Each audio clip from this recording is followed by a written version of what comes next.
எல்லாரும் போன பிற்பாடு இந்திரா காந்தி வந்து நீ மாத்திரம் இருங்க அப்படின்னு சொல்லி கேட்டாங்க ஜெனரலாக. கேட்ட உடனே சாம் மானெக்ஷா அதே அறையில் இருந்தார். சாம் உண்மையை சொல்லு, இது முடியுமா முடியாதா? முடியும், ஆனால் இராணுவ பயிற்சி அளித்தோம். அவர்கள் ஈஸ்ட் பாகிஸ்தானுக்குள் சென்று நிறைய விஷயங்களை சேகரித்தார்கள். பாகிஸ்தான் இராணுவத்தை அவர்கள் கண்களுக்கு தூக்கம் இல்லாமல் செய்தார்கள். அந்த தலைநகரத்தை பிடிப்பதுதான் குறிக்கோள் என்று செட் செஞ்சாங்க. அதுதான் அந்த சண்டையின் அல்டிமேட் ஆப்ஜெக்டிவ். டாக்கா விழுந்த பிற்பாடு பாகிஸ்தான் தோற்றுவிட்டது என்று உலகமே அறிந்துவிட்டது. தண்ணீரை நிறுத்துவது பாகிஸ்தானின் குறவழியை நெரிப்பதற்கு சமம். 90% இந்த தண்ணி தான் உங்களுக்கு யூஸ் ஆகுது. 90% பாகிஸ்தானி மக்கள் இந்த நதியை, இந்த 3 நதிகளை நம்பிதான் அவர்கள் வாழ்வாதாரமே இருக்கு. அன்று அணு ஆயுத போர் இல்லை. அதுக்கப்புறம் புரோட்டோகால் வந்து ராஜீவ்காந்தி இருந்த காலத்தில் நினைக்கிறேன் ஒரு புரோட்டோகால் எடுத்துட்டு வந்தோம் நம்ம. அந்த புரோட்டோகால் படி நமது அணு உலைகள்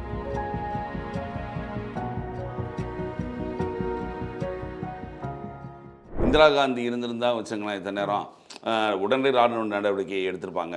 இப்போ இவங்க சும்மா பேசுறாங்களே தவிர உடனே போட்ட மறுநாளே நீ ராணுவ நடவடிக்கை. நல்ல கேள்வி. ஒரு நாடின் மீது இராணுவ நடவடிக்கை எடுக்க வேண்டும் என்றால் இந்திரா காந்தி 1900 இந்த புரியாத இந்த பதிர்களுக்கு, மானிட பதிர்களுக்கு, இந்த கைக்கூலிகளுக்கு, பாகிஸ்தான் கைக்கூலிகளாக செயல்படும் அதிமேதாவிகளுக்கு நான் சொல்ல விரும்புவது ஒரே ஒரு விஷயம்தான். இந்திரா காந்தி அந்த ஆப்ரேஷன் சர்ச் லைட் என்று நடத்தப்பட்டது மார்ச் மாதம் 1971 25ஆம் தேதி, மார்ச் 25ஆம் தேதி 1971. உடனே ஜெனரல் மானெக்ஷா அவர்கள் அன்றைய இராணுவ தளபதியை இந்திரா காந்தி கேபினட் மீட்டிங்க்கு கூப்பிட்டாங்க. அன்று இருந்தவர் ஜக்ஜீவன் ராம். நீங்கள் வந்து எங்கே வேணாலும் இது தேடினாலும் கிடைக்கும் உங்களுக்கு. ஜக்ஜீவன் ராம் வந்து இந்தியாவோட பாதுகாப்பு அமைச்சராக இருந்தார். கரண் சிங் இந்தியாவோட வெளியுறவுத்துறை அமைச்சராக இருந்தார். பல்வேறு அமைச்சர்கள் அங்கே இருக்கும்போது அன்று இந்திரா காந்தி முன்னாடி அவர் சொன்ன வார்த்தைகள், மானெக்ஷா சொன்ன வார்த்தைகள், சாம் நான் உங்களை பங்களாதேஷுக்குள் அனுப்ப முடிவெடுத்துள்ளேன், நீங்கள் தயாரா? இதுதான் அவங்க கேட்ட கேள்வி இந்திரா காந்தி. அப்போது சாம் மானெக்ஷா சொன்ன பதில், இயேசுநாதர் சொன்னார் லெட் தேர் பி லைட் அப்படின்னாரு, வெளிச்சம் வந்து விட்டது. இறைவன் சொன்னால் வெளிச்சம் வரும், வெளிச்சம் வரட்டும், ஒளி வரட்டும் அப்படின்னு சொன்னோன்னா ஒளி வந்துடுச்சு. அது மாதிரி என்னோட பிரதமர் வந்து ஆணையிடுறாங்கன்னா அதுக்கு கட்டுப்பட்டு நான் இணங்கி செயல்பட வேண்டியதுதான். ஆனால் கட்டாயமாக ஜெயிப்போம் என்று கேட்டால் அதுக்கு நான் உறுதி கொடுக்க முடியாது, அதுக்கு நான் உறுதி அளிக்க மாட்டேன். அப்போ பாதுகாப்புத்துறை அமைச்சரான ஜக்ஜீவன் ராம், சாம் ஒத்துக்கோங்களேன், ஏன் இது மாதிரி பண்ணுறீங்க? அப்போ ஜக்ஜீவன் ராம் அவர்களை பார்த்து கேட்டார், நமது பீரங்கி படைகள் அதில் இருக்கக்கூடிய இத்தனை பிரிகேட், இத்தனை ரெஜிமெண்ட்ஸ் வந்து இதில் பாதிக்கு பாதி கூட இன்னும் ரெடியாக இல்லை. இப்போ நீங்கள் சொல்கிற காலகட்டம் வந்து சைனா வந்து பாகிஸ்தானுக்கு ஆதரவாக உள்ளே வரலாம், இதுக்கு நமக்கு அனுகூலமான சூழ்நிலை இல்லை. படைபலம் என்ன அந்த நாட்டுக்குள், அதாவது ஈஸ்ட் பாகிஸ்தானில் அவர்களின் பிளான்ஸ், அவர்கள் என்ன முன்னேற்பாடு எடுத்திருக்கிறார்கள், அவர்கள் தாக்குதல் வழிமுறைகள் என்ன, எந்தெந்த இடத்தில் அவர்கள் அதிகமான அவர்களின் இராணுவத்தை வைத்துள்ளார்கள், இது எல்லாத்தையும் நாம் கண்காணித்து கவனித்து அதற்கு தேவையான விஷயங்களை சேகரித்து அதற்கப்புறம் தான் நம்ம வந்து ஒரு பிளானிங்ன்றதை நம்ம பண்ண முடியும். இது நடுவில் இது கரெக்டாக ஹார்வெஸ்ட் சீசன், அறுவடை காலம். இந்த அறுவடை காலம் முடிந்த பின், ஏன்னா 1970கள் 71 அப்போ வந்து நம்ம வந்து இன்னைக்கு மாதிரி 80 கோடி மக்களுக்கு ஃப்ரீ ரேஷன் ஒன்றும் கொடுத்துட்டு இருக்கல, சாப்பாட்டுக்கு அப்பையும் பஞ்சம் இருந்த காலம்தான். ஸோ அந்த காலகட்டத்தில் நம்மளுக்கு இன்னும் வந்து சாப்பாடு வந்து நம்மளுக்கு தேவை. ஒரு ஃபுல் ஃப்ளெட்ஜ்டு சண்டையாக நம்ம போடும்போது நமது இராணுவத்துக்கு சாப்பாடு மற்ற தேவைகள் உள்ளன. நம்ம இன்னொரு எதிரி நாட்டுக்குள் நுழைகிறோம் அதை லிபரேட் பண்ணுறதுக்கு. அந்த நாட்டின் மக்களின் ஆதரவும் நமக்கு தேவை. இதையெல்லாம் நமக்கு அனுகூலமாக வர வரை நாம் காத்திருக்க வேண்டும். அதுக்கு அப்படி நீங்கள் இதுக்கு ஒத்துக்கலன்னா நான் ஒன்று பண்ணுறேன், நீங்கள் எப்போ ரெசிக்னேஷன் கேட்குறீங்களோ உடனே ரெசிக்னேஷன் லெட்டர் நான் ரெடியாக வச்சுருக்கேன் அப்படின்னு. எல்லாரும் போன பிற்பாடு இந்திரா காந்தி வந்து நீ மாத்திரம் இருங்க அப்படின்னு சொல்லி கேட்டாங்க ஜெனரலாக. கேட்ட உடனே சாம் மனக்ஷா அதே அறையில் இருந்தார். சாம் உண்மையை சொல்லு, இது முடியுமா முடியாதா? முடியும், ஆனால் கால அவகாசம் என்பது தேவை, இதற்கு தக்க பயிற்சியும் அதற்கு தேவையான ப்ரிப்பரேஷனும் நம்மளுக்கு தேவை, முன்னேற்பாடுகளும் தேவை. அதற்கு எனக்கு நீங்கள் என் கையில் விட்டு விடுங்கள். ஸோ எப்போ கரெக்டான டைம்னு நீ சொல்கிறேன்னா டிசம்பர் மாதம் அப்படின்றாரு.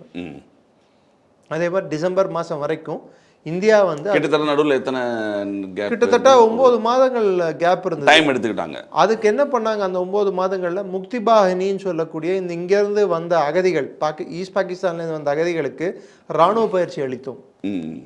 அவர்கள் ஈஸ்ட் பாகிஸ்தானுக்குள் சென்று நிறைய விஷயங்களை சேகரித்தார்கள். பாகிஸ்தான் இராணுவத்தை அவர்கள் கண்களுக்கு தூக்கம் இல்லாமல் செய்தார்கள். மறைந்திருந்து தாக்குதல், அவர்களின் கிடங்குகளை தாக்குதல், இது மாதிரி கண்டினியூஸாக அந்த இராணுவம் இவர்களை ஃபோக்கஸ் பண்ற மாதிரி அந்த பிரச்சனை வந்து ஸ்டார்ட் ஆகி இவர்களை எதிர்த்து போராடி கொண்டே இருக்கும்போது ஒரு மந்த நிலையும் தேக்க நிலையும் அவர்களுக்கு ஃபெட்டிக் அப்படின்வாங்க. அடப்போட எத்தனை நாளாக சண்டை போடுறதுன்ற அந்த ஒரு மனப்பான்மை அவர்களுக்கு வந்து விட்டது, யார் பாகிஸ்தான் இராணுவத்துக்கு. அந்த டைமில் தான் நம்ம வந்து கடைசியாக உள்ளே நுழையிறோம். அது கூட பாகிஸ்தான் நம்ம மீது குண்டு, அதாவது நம்மளோட 7 பேஸ்களை, இராணுவ தளவாடங்களை, குறிப்பிட்டு விமானப்பட தளவாடங்களை தாக்குதல் செய்த போது அதை காரணம் காட்டி நாம் பாகிஸ்தானுக்கு நுழைகிறோம். பாகிஸ்தானின் போர் யுக்தியானது அன்று நாம் ஈஸ்ட் பாகிஸ்தான் சண்டையை வெஸ்ட் பாகிஸ்தானில் போடுவோம். ஸோ ஈஸ்ட் பாகிஸ்தான் போனாவோட போட்டோம், நம்ம வந்து ராஜஸ்தான் பஞ்சாப் போன்ற மிகப்பெரிய நிலப்பரப்பை நாம் வந்து நம் கையில் எடுப்போம். அதனால் வந்து ஈஸ்ட் பாகிஸ்தான் வந்து அவங்க பிடித்தால் கூட இதற்கு அது அப்படின்னு சொல்லி நம்ம பேச்சுவார்த்தையின் போது மாற்றிக்கொள்ளலாம் அப்படின்னு அவங்க ஒரு செயல் திட்டத்தை வகுத்தார்கள் பாகிஸ்தான். அதற்கு நேர் எதிராக நாம் என்ன திட்டம் வகுத்தோம் என்றால், வெஸ்ட்ல வந்து நம்ம டிஃபென்சிவா சண்டை போடுவோம். பாகிஸ்தானின் தாக்குதல்களை இந்தியாவுக்குள் வரவிடாமல் தடுப்போம். முடிந்தால் பாகிஸ்தானுக்குள் போய் நம்ம சில பகுதிகளை பிடிப்போம்.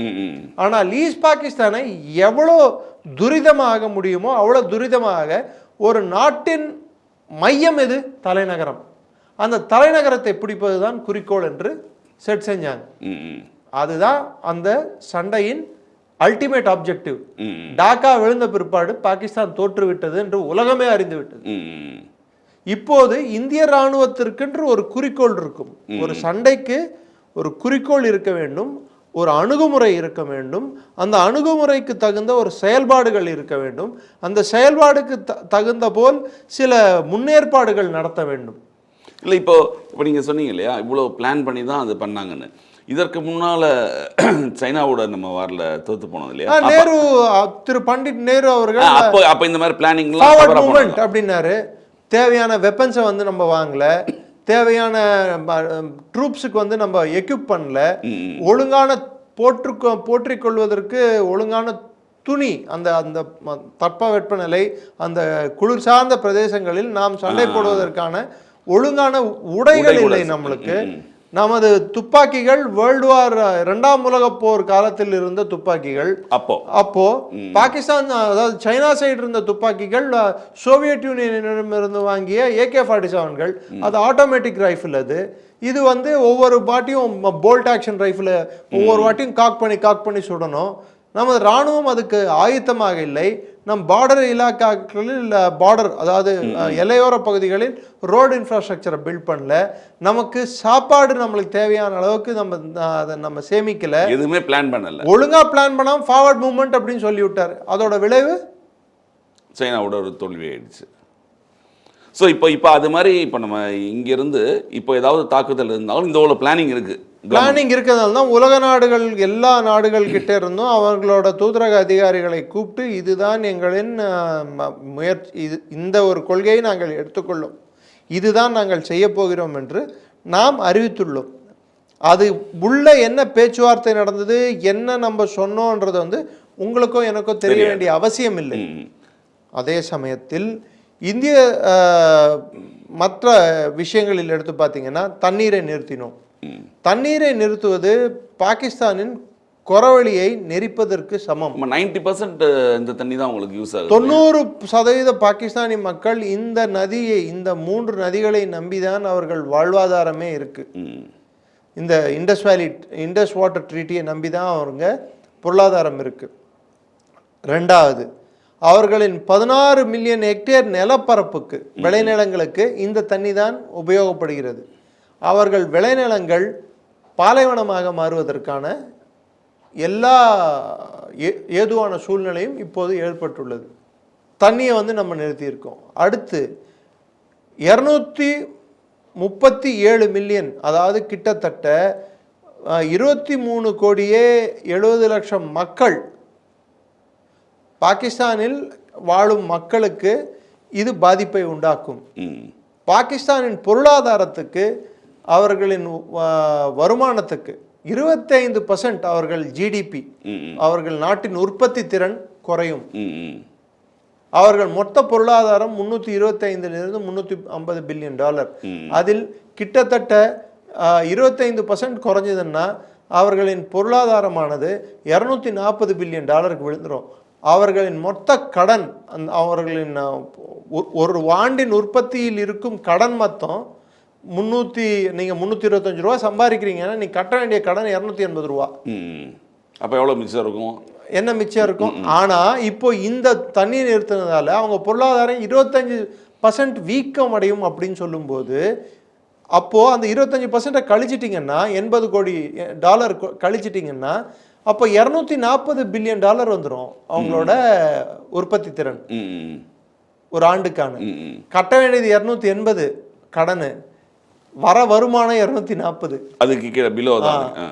அப்போ அவர்களின் போர் செய்யும் தன்மையும், அவர்கள் இந்தியா மீது தாக்குதல் நடத்தினால் பொருளாதார ரீதியில், அரசியல் ரீதியில், வெளியுறவு ரீதியில் மற்றும் இராணுவ ரீதியில் அவர்களின் செயல்பாடுகள் முடக்கப்படும்.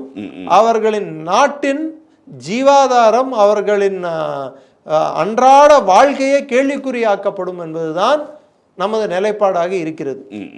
இந்த நிலைப்பாடு நாம் இப்போதாவது எடுத்தோம் என்று நாம் சந்தோஷப்பட வேண்டுமா? இல்லை ஒவ்வொரு ஆண்டும் ஒவ்வொரு தீவிரவாத தாக்குதல் நடக்கும், இதை நாங்கள் கண்டிக்கிறோம், வன்மையாக கண்டிக்கிறோம், மிகவும் வன்மையாக கண்டிக்கிறோம், இப்படியே ஸ்டேட்மெண்ட் கொடுத்துட்டு இருக்கணுமா? கண்டிப்பாக எடுக்க வேண்டிய நடவடிக்கை தான். அடி உதவும் அனந்தம்பி உதவும், அந்த பழமொழி தான். அந்த பழமொழி தான் இன்னைக்கு யூஸ் ஆகிட்டு இருக்கு. நெக்ஸ்ட் நீங்க கேட்டது சிம்லா அக்கார்டு. சிம்லா அக்கார்டு எதற்காக சைன் செய்யப்பட்டது? 1971 பாகிஸ்தான் பங்களாதேஷ் விடுதலை அடைந்த பிறகு, ஈஸ்ட் பாகிஸ்தான் விடுதலை அடைந்த பங்களாதேஷ் ஆன பிற்பாடு, பங்களாதேஷ் அந்த ஈஸ்ட் பாகிஸ்தானில் இருந்த பாகிஸ்தானி இராணுவம் நமக்கு சரண்டர் செஞ்சாங்க. 93,000 பேர்லேருந்து 96க்குள்ள அந்த நம்பர்.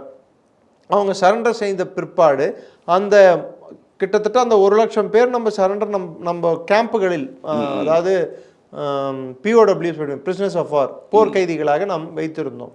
அந்த போர்க்கைதிகளை மீட்டு கொண்டு செல்வதற்கு அன்றிருந்த பாகிஸ்தானின் பிரதமர் புட்டோ இந்தியாவுக்கு வந்தார். புட்டோ இதை நெகோஷியேட் பண்ணி எப்படியாவது இவர்களை மீட்டு செல்ல வேண்டும் என்பதுதான் அவரின் முக்கிய குறிக்கோள். அப்போது புட்டோ அன்றிருந்த இந்திய பிரதமரிடம் மன்றாடி, கெஞ்சி கூத்தாடி, காலில் விழுந்து அவர்களை மீட்டார். அப்போது சில ஷரத்துகளுடன் நாம் ஒரு ஒப்பந்தத்தில் கையெழுத்திட்டோம். அதில் சிம்லா அக்ரிமெண்ட் என்பது அதற்கு முன்னாடி இருந்த அமலில் இருந்த அக்ரிமெண்ட் என்ன? யுஎன்னோட சார்ட்டர். யுஎன்னோட நம்ம நவம்பர் 1948 நம்ம யுஎனுக்கு போனோம். இந்த காஷ்மீர் பிரச்சனை சார்ந்த விஷயங்களுக்காக காஷ்மீரில் போர் நிறுத்தத்துக்காக யுஎனுக்கு சென்ற போது, அப்பொழுது பண்டிட் நேரு அவர்கள் சென்றார். ஜெயித்து கொண்டிருந்த பிரச்சனையை ஜெயித்து கொண்டிருந்த நாடு யுஎனுக்கு அணுகிய ஒரே முறை இதுதான். அதனால்தான் பாகிஸ்தான் கட்டுப்பாட்டில் இருந்த பகுதி வரை பாகிஸ்தான் கட்டுப்பாட்டில் இருந்தது, இந்தியாவின் கட்டுப்பாட்டில் இருந்த பகுதி வரை காஷ்மீராக மாறியது. ஸோ அது வரைக்கும் போனப்புறம் அப்போது யுஎன் சில கண்டிஷன்ஸ் போட்டாங்க. பாகிஸ்தான் அவர்கள் அத்துமீறி நுழைந்து அவர்கள் கையகப்படுத்திய இடத்தை, கட்டுப்பாட்டில் கொண்டுள்ள இடத்தை திரும்ப இந்தியாவுக்கு கொடுத்துட வேண்டும். யுஎனின் தலைமையின் கீழ் பிளெபிசைட் கருத்து கணிப்பு எடுக்கப்படும். அதற்கு அந்த கருத்து கணிப்புப்படி மக்களுக்கே நாம் விட்டுவிட வேண்டும், எந்த பக்கம் அவர்கள் போக வேண்டும். காஷ்மீரி மக்கள், ஜம்மு காஷ்மீர், லடாக், இந்த 3 பகுதி மக்கள் யார் பக்கம் சேர வேண்டும்? அது பாகிஸ்தான் பக்கமா, இந்திய பக்கமா? அதுவரை அந்த மொத்த நிலப்பரப்பானது இந்திய பாதுகாப்பின் கீழ் இருக்கும். ஸோ எதையுமே பாகிஸ்தான் ஃபில் பண்ணல. அவர்கள் அந்த இடத்த, பிடித்த இடத்தை நமக்கு திருப்பி கொடுக்கல, இந்திய பாதுகாப்பின் கீழ் வரல, அதனால பிளெபிசைட் நடக்கல. ஸோ அப்போ யுஎன்னோட ரோல் வந்து அப்போ அது வரைக்கும் இருந்தது. என்று சிம்லா அக்ரிமெண்ட் சைன் பண்ணோமோ அன்று அது வந்து நாம் இருவருக்கும் இருக்கக்கூடிய பிரச்சனை, நாம் இருவரே இதை சுமூகமாக தீர்த்து கொள்ள வேண்டும். ஒன்று, அதுதான் அதோட அடிப்படை. இதே வந்து சிம்லா காஷ்மீர் என்ற பிரச்சனை நாம் இருவருக்கு இடையே உள்ள பிரச்சனை, நாம் இருவரும் பேசி தீர்த்து கொள்ள வேண்டிய ஒன்று. ரெண்டாவது, நாம் இருவரும் பரஸ்பரம் இந்த பிரச்சனைக்கு 3வது நபரிடம் யாரும் போகக்கூடாது. 2, 3வது, நாம் ஒருவருக்கு எதிராக இன்னொருத்தர் எந்த விதமான தாக்குதலிலும் ஈடுபடக்கூடாது. நேர்முகமாகவோ மறைமுகமாகவோ ஈடுபடக்கூடாது. ஒருத்தருக்கு எதிராக இன்னொருவர் தப்பான பிரச்சாரங்களில் ஈடுபடக்கூடாது. அணு ஆயுத போர் சூழல் இல்லை போர் சூழலோ வந்தால் சுமூகமான பேச்சுவார்த்தை மூலம் இதை தீர்த்து கொள்ள வேண்டும். அன்று அணு ஆயுத போர் இல்லை. அதுக்கப்புறம் புரோட்டோகால் வந்து ராஜீவ்காந்தி இருந்த காலத்தில் நினைக்கிறேன் ஒரு புரோட்டோகால் எடுத்துட்டு வந்தோம் நம்ம. அந்த புரோட்டோகால் படி நமது அணு உலைகள், அவர்கள் நாட்டில் உள்ள அணு உலைகளின் எண்ணிக்கையை ஒவ்வொரு வருடம் ஜனவரி 1ஆம் தேதி நாம் பரிமாறிக்கொள்வோம். அது காரணம் என்னவென்றால், நாம் அவர்களின் அணு உலைகளை நாம் டார்கெட் செய்ய மாட்டோம், அதன் மீது எந்த ஒரு தாக்குதலும் செய்ய மாட்டோம். அதே மாதிரி நமது அணு ஆலைகள் மீதும் அவர்கள் எந்த விதமான தாக்குதல் செய்யக்கூடாது. இதுதான் அதன் மைய கருத்து. இதுல ஏதாவது அவங்க வந்து பண்ணியிருக்காங்க? எதுவுமே கடைபிடிக்கல.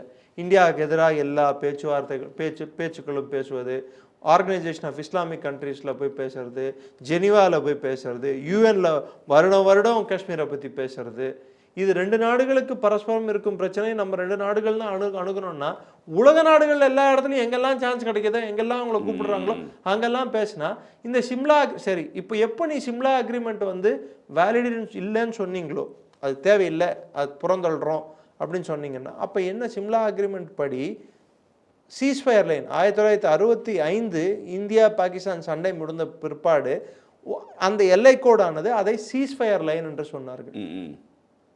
போர் நிறுத்த எல்லை கோடு. அதில் யார் கட்டுப்பாட்டில் அந்த போர் நிறுத்தம் நடக்கும்போது அந்த நிலப்பகுதி உள்ளதோ அது அவர்கள் கட்டுப்பாட்டில் உள்ளதாக கருதப்பட்டது. அதை 72இல் எல்ஓசி என்று பேர் மாற்றுகிறார்கள், லைன் ஆஃப் கண்ட்ரோல்.